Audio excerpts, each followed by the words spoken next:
warahmatullahi wabarakatuh.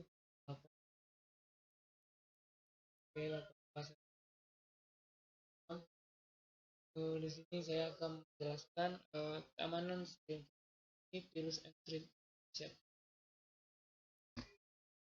Yang mana virus and threat protection yang pertama yaitu ada real time protection. Real time protection ini mempunyai fitur yang secara otomatis membantu dan memindai komputer kita untuk mendeteksi dan menghapus malware serta ancaman keamanan lainnya. Manfaat dari real time protection yang pertama ada bisa memantau dan memindai otomatis. Kedua, untuk perlindungan terhadap ancaman baru. Yang ketiga, mencegah infeksi sistem. Yang keempat, perlindungan data dan privasi. Dan yang terakhir adalah kenyamanan dan keamanan. Untuk menggunakan real time protection, kita bisa menonaktifkan. Di sini sudah aktif. Kita bisa tutup menonaktifkannya.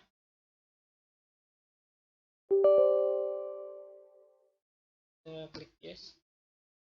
Kemudian dia akan tampil tanda silang di real time protection karena dia tidak bisa memantau dan memindai komputer kita untuk keamanan di laptop kita. Jadi kita aktifkan saja supaya aman. Selanjutnya ada cloud delivered protection, yang mana cloud delivered protection adalah fitur dalam Windows Security yang menggunakan layanan berbasis cloud untuk meningkatkan kemampuan deteksi dan perlindungan terhadap ancaman. Manfaat dari cloud delivered protection yang pertama, deteksi ancaman yang lebih cepat, merespon terhadap ancaman terbaru, memindai yang lebih efisien, perlindungan yang lebih kuat, dan pembaruan definisi ancaman real time. Dan cara menggunakan cloud delivered protection sama seperti tadi, kita mencoba untuk dan muncul peringatan karena kita sudah menonaktifkan cloud delivered, artinya dia tidak bisa mendeteksi dan melindungi komputer kita terhadap ancaman. Jadi kita aktifkan saja supaya aman. Selanjutnya ada automatic sample submission, yaitu fitur yang mengirimkan contoh file yang mencurigakan atau tidak dikenal ke Microsoft untuk dianalisis secara lebih lanjut. Manfaat dari fitur ini yang pertama, bisa mendeteksi ancaman yang lebih baik, pembaruan definisi yang lebih cepat, keamanan berbasis komunitas, bisa mencegah infeksi lebih lanjut, meminimalkan risiko kesalahan. Dan cara menggunakan automatic sample submission ini seperti delivered protection di atas, kita mencoba untuk mengaktifkannya sebagai contoh, dan dia akan muncul tanda peringatan karena dia tidak bisa menganalisis file-file yang mencurigakan atau yang tidak dikenal di Microsoft kita. Jadi kita aktifkan saja supaya dia bisa menganalisis dan mengenal file yang ada di Microsoft kita. Selanjutnya ada template protection.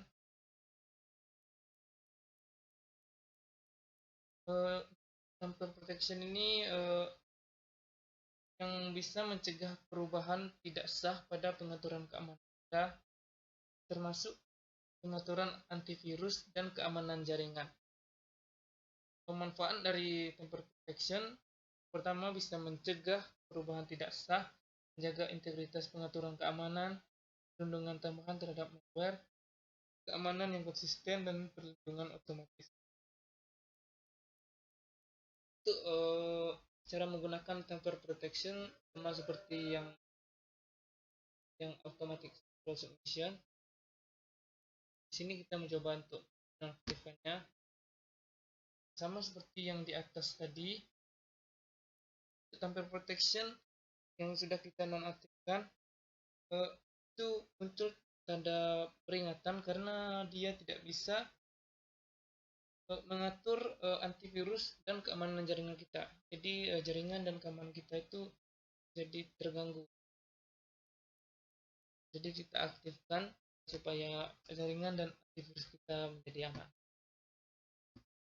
Selanjutnya ada control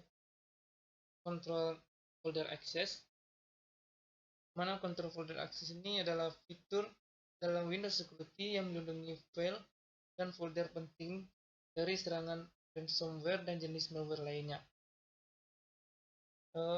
Untuk control folder access, manfaat dari control folder access yang pertama bisa melindungi terhadap ransom, mencegah tidak sah, jaga integritas data, keamanannya lebih kuat, dan pengaturannya lebih mudah. Untuk cara menggunakannya kita bisa klik manager control folder access dan akan timbul seperti ini, akan muncul seperti ini.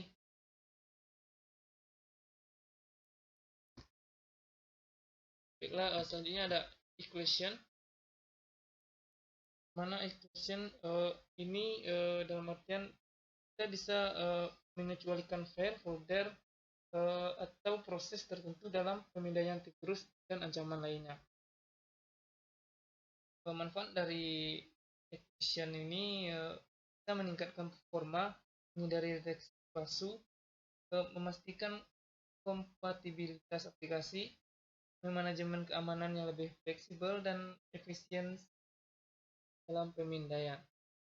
Cara menggunakannya, kita bisa klik di add or reform exclusion, remove exclusion. Kita klik ini, kita tidak mau kita tidak mau mengecualikan folder-folder atau file yang ada.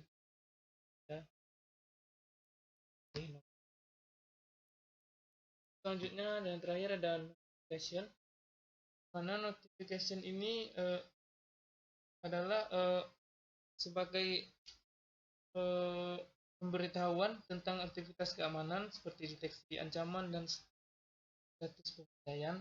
Manfaat dari notification yang pertama ada kewaspadaan terhadap ancaman, memantau aktivitas keamanan, pemberitahuan tindakan yang tidak diperlukan, menghindari gangguan yang tidak diperlukan, dan keamanan proaktif.